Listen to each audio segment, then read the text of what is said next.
So, bonjour tout le monde, je suis Pamela Isfeld, la présidente de La Paz. Je vous souhaite la bienvenue à notre déjeuner de La Paz sur les questions à traiter lors de la AGA, AGA, I guess we say en français,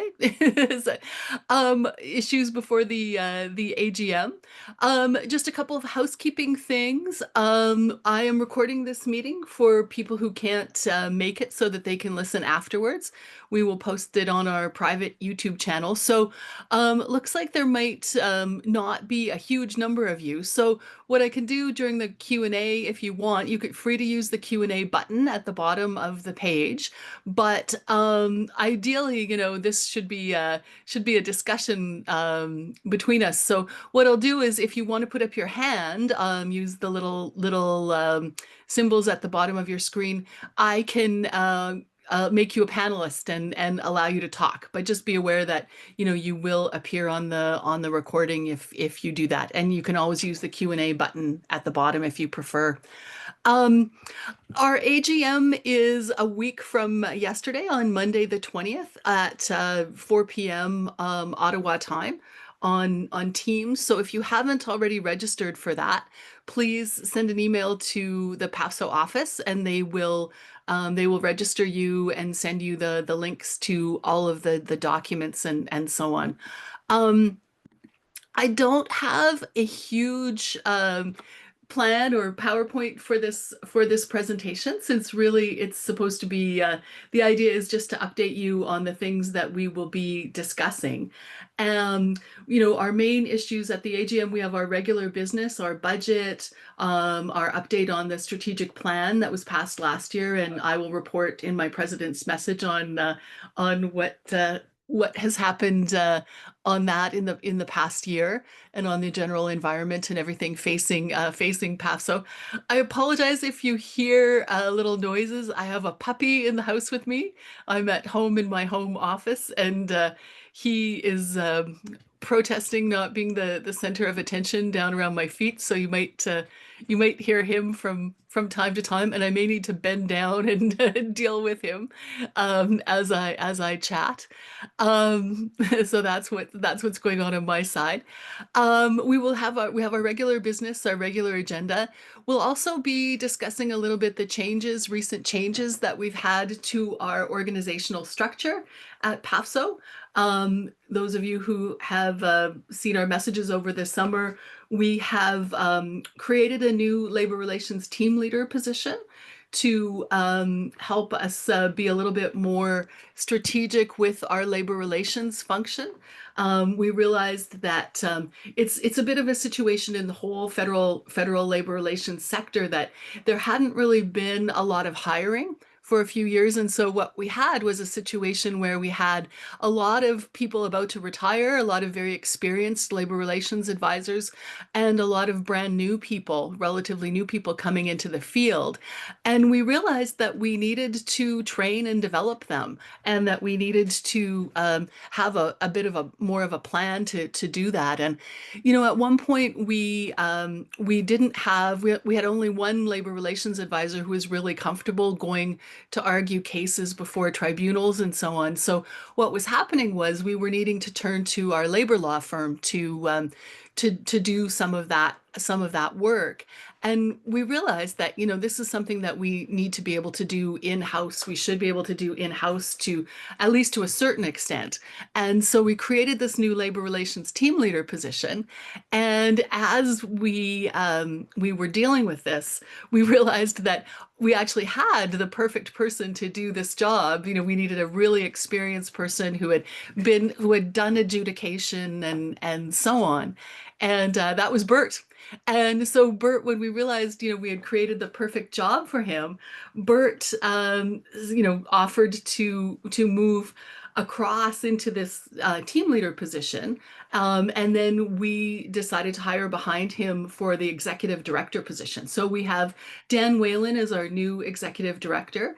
He's a former foreign service officer, former employment lawyer.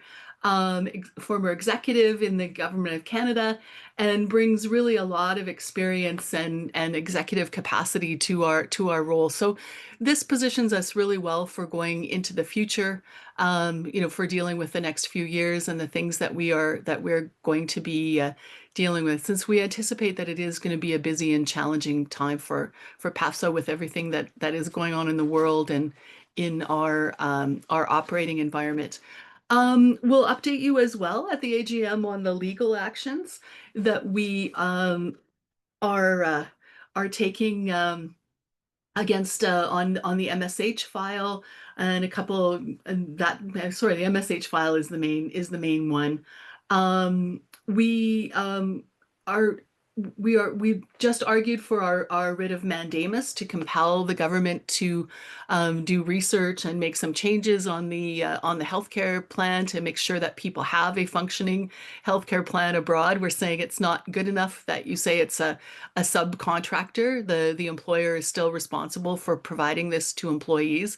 We don't know. We're waiting for the judge to get back to us and let us know the decision on this. I mean, it's entirely possible it may not even be allowed because it's not 100% sure that that we will that this type of case even is even falls within the remit of the court or the intent of the act. But it's worth trying.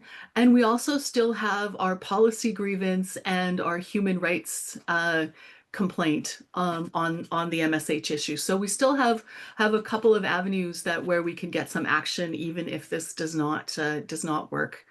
We'll also be discussing the impact of the upcoming budget cuts, the comprehensive economic review, how those are going to affect, as far as our understanding, Global Affairs Canada and IRCC and our, CBSA, the departments where our members are working, and how they're going to affect the overall public service, because I mean, that will affect us too, even indirectly. Um, then the main thing that we are going to want to consult members on and talk about is the upcoming negotiations, and like the the question of what kind of dispute settlement mechanism we go for. So, we're going to talk about on a lancé un questionnaire sur les priorités des membres.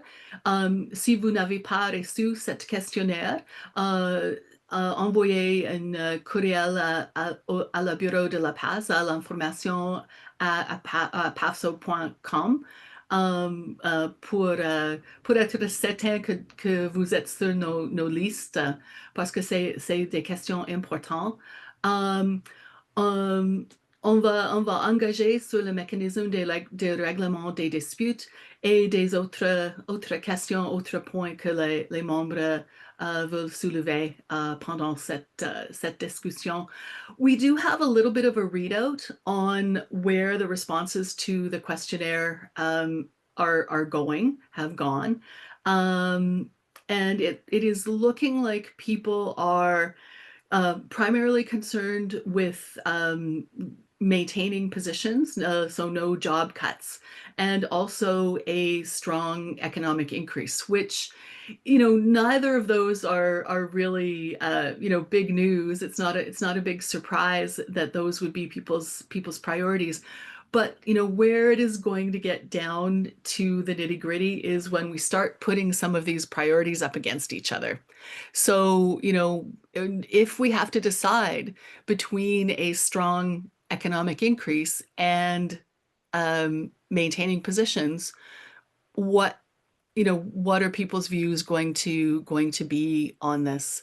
It's also no surprise, I think, that while people want to see us take action, strong action, when we start talking about the different dispute mechanisms, I mean, there is one mechanism that sends us to binding arbitration, and where we are not allowed to strike, although we can do other actions like information pickets and so on.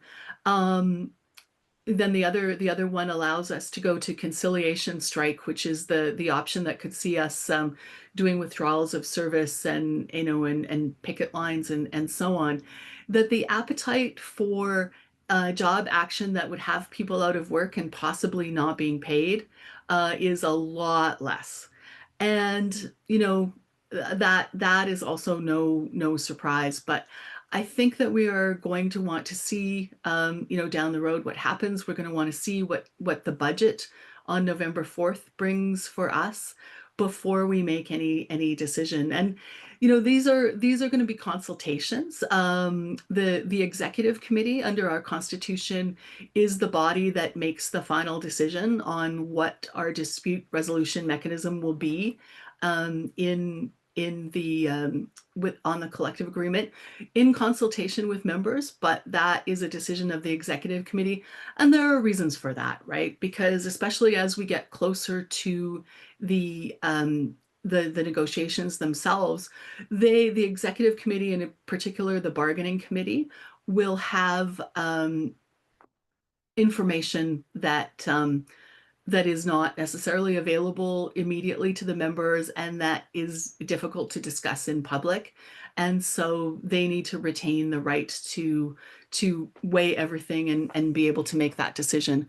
But we do want to hear from people on what your views are, how you would like to see that proceed and any concerns. And if anyone is interested in taking part in the collective bargaining committee, we do have members on the collective bargaining committee who are not XCOM. You can be members as well. So send us an email at info@pafso.com, and if you're interested in something like that, and I'll reach out to you for a chat and see how we could get you involved.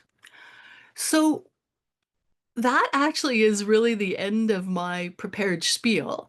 I am wondering if anyone has any questions or comments, anything that you would like to raise with me, or you're welcome to use the Q&A box.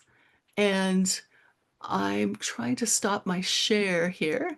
I don't think we really need that. It just says questions and discussions. So if there's anyone would like to speak or has any comments, would like to share, to send them to me in the either the Q&A box or raise your hand. I'm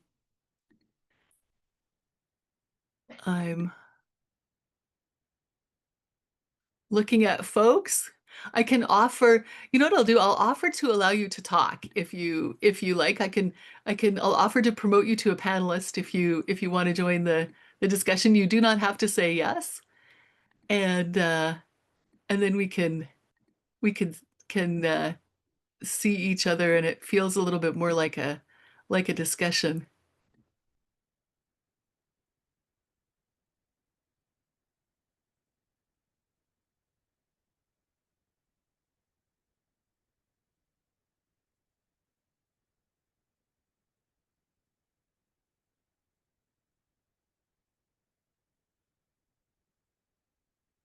Oh, okay. I see everybody is declining. One person. JB, welcome. Thanks. I don't actually have any questions. So, but thanks to be glad to be a panelist. You're making me feel better. I feel less lonely. It's a So are you planning to attend the AGM? Yeah, I am. I'll attend virtually, which I always appreciate. Good. Yes, it's all we've been doing it. We do it all virtually. Just because that way then we can it's honestly to do a hybrid meeting at the standard that we would like to do them is really quite difficult, and our office is not really set up for that. So we made the decision that we will do the AGMs completely virtually. That way everyone participates as equals. It's easy to record and so on. Um, Okay. Yeah. Yeah. So it just makes things a little bit simpler. So someone is asking, what do you think will be the biggest challenge this time around regarding the collective agreement negotiations? I hate to be negative, but I do think that given that everything that we know that is going on in in the economy and everything that the government is planning, I do think we are going to be seeing cuts.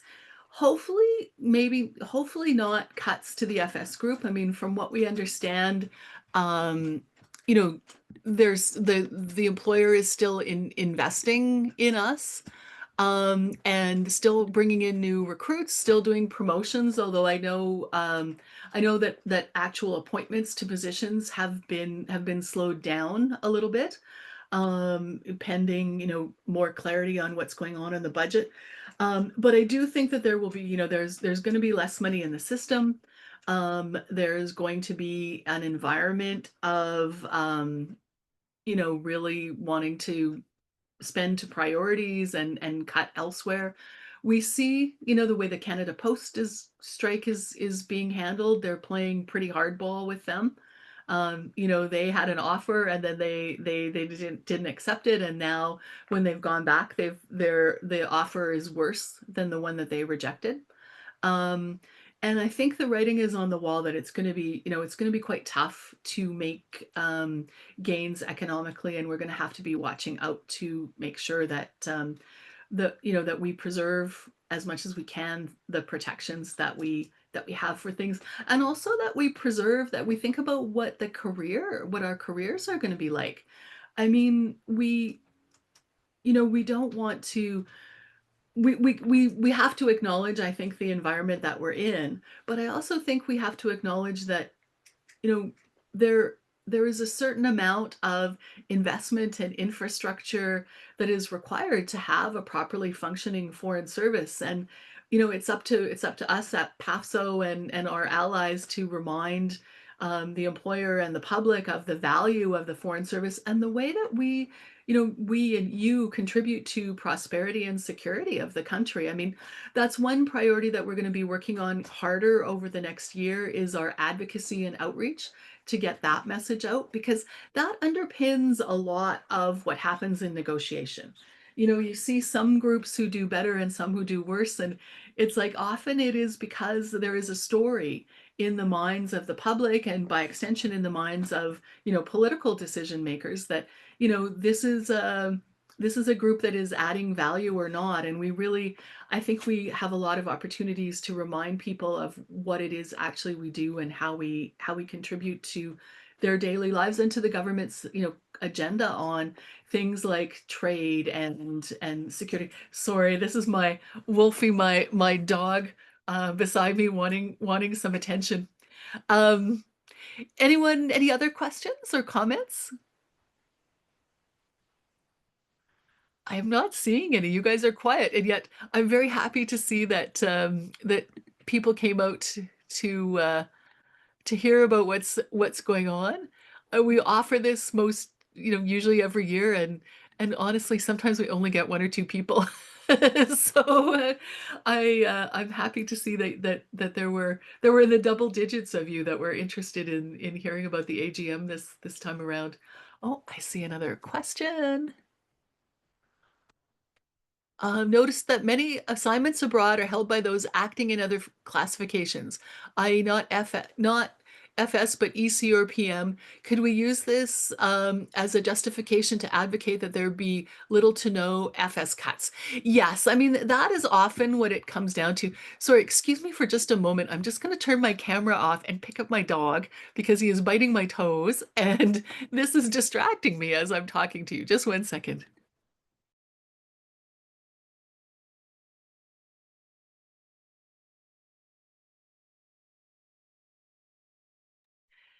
Here we are. Here is the creature in question. Um, yes. So basically, because we're in the pool, because we're hired as a rotational pool, um, he we often have and have had in the past, fewer substantive officers than pooled positions. So that's led to quite a few acting assignments.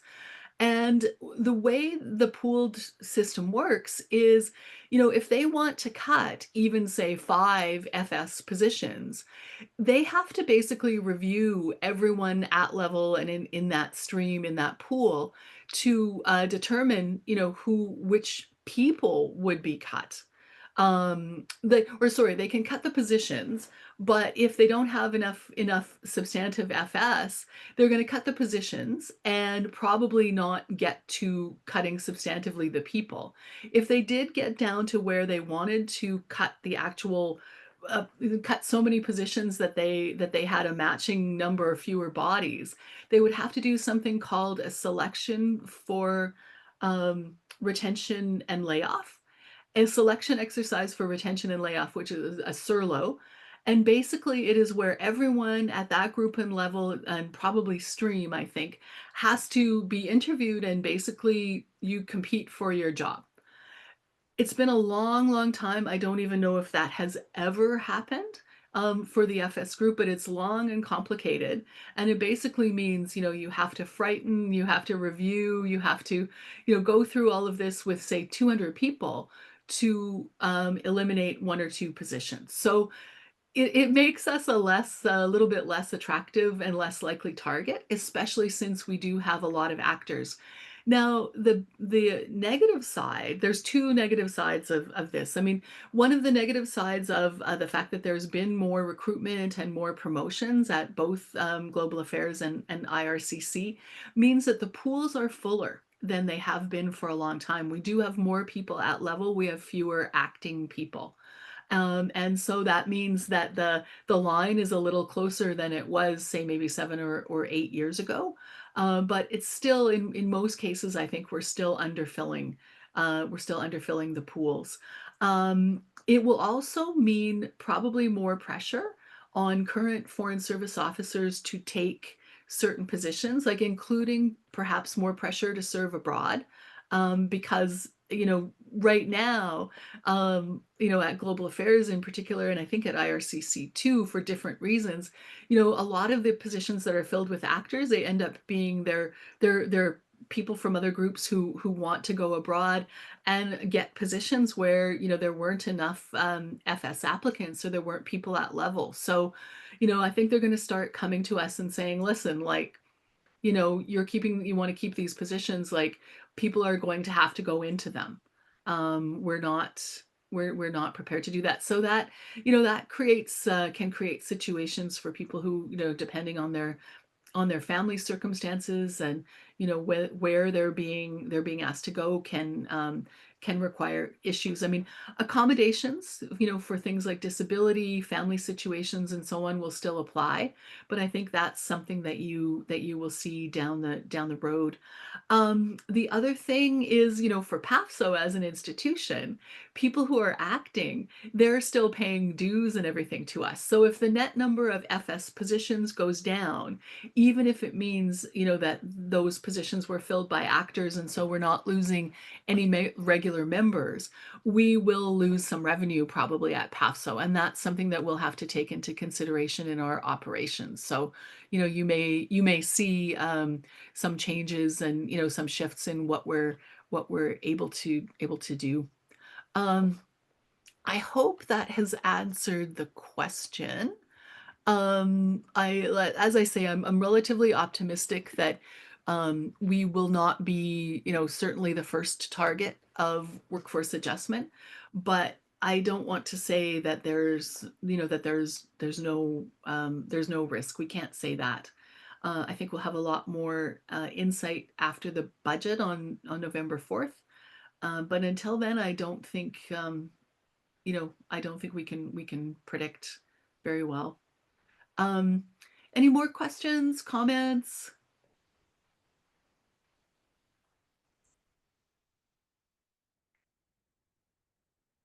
No? You're a quiet bunch. I mean, I hope that means that everything is super clear to everyone.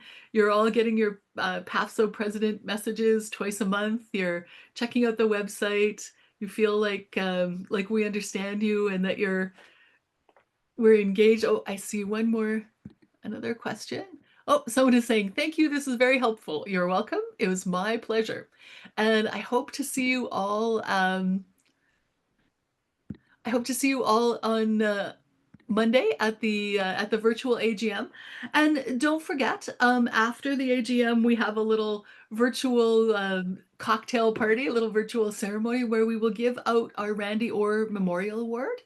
For those of you who don't know, Randy Orr was a long-serving FS member at IRCC. He was our treasurer and our immigration vice president for a long time on executive committee and did a lot of service to the PAFSO community. So when he sadly passed away in the summer of 2022, we created this award for service to the foreign service community. And we have an excellent winner with a great story this year again. So I hope after the AGM you'll be able to stick around a little bit and join us for a little virtual cocktail party and a moment where we celebrate the winner of our Randy Orr Award. A lot of people are putting in a lot of volunteer hours and doing a lot for our community, and I think especially for those of you who are recently joined, it's might be fun to come and hear about some of the things that people are doing, and also by extension hear about some of the ways that you can get involved, because we would really like to engage everyone, especially as we go into negotiations. It'll be important to have people who are paying attention, who can get the message out. If anybody is interested in joining what I'm calling the PAFSO Street Team, that's going to be a little subgroup of our comms and advocacy group where I'm going to be asking you to sit with me and help us develop our advocacy messages. And ideally, we want to get to a point where we're sending out, the main messages every month, or maybe even as we get down to the wire every week or so, saying, these are the main messages on the FS group. When you talk to people, remind everyone what it is that we're doing, on that prosperity and security agenda, why the Foreign Service is valuable, what they should know about us. So if you're interested in getting involved in being one of the people who helps us develop and disseminate those messages, again, please send an email to info@pafso.com. And it's a good way, especially if you're out at missions, that work will be pretty much entirely virtual and not time zone dependent to a large extent. So if you'd like to get a little bit involved, that would be a good way of doing it. So, we're just coming past the half-hour mark. So I am a fan of, if we have a quick meeting and that's all we need, I don't believe that we necessarily need to hang around longer and keep me yakking at the screen any longer. Um, but I'll give you a chance. If anyone has any last questions, please pop them in the chat, or put up your hand. I'm just gonna look at my participant screen just to make sure I'm not somehow missing any hands. No, I am not missing any. It doesn't look like. Um, ok, so merci beaucoup tout le monde. Je vais terminer l'enregistrement. Um, or I'm gonna try to anyway, if I can figure out how to do that. 1 second. Stop recording. I will just stop the recording, and then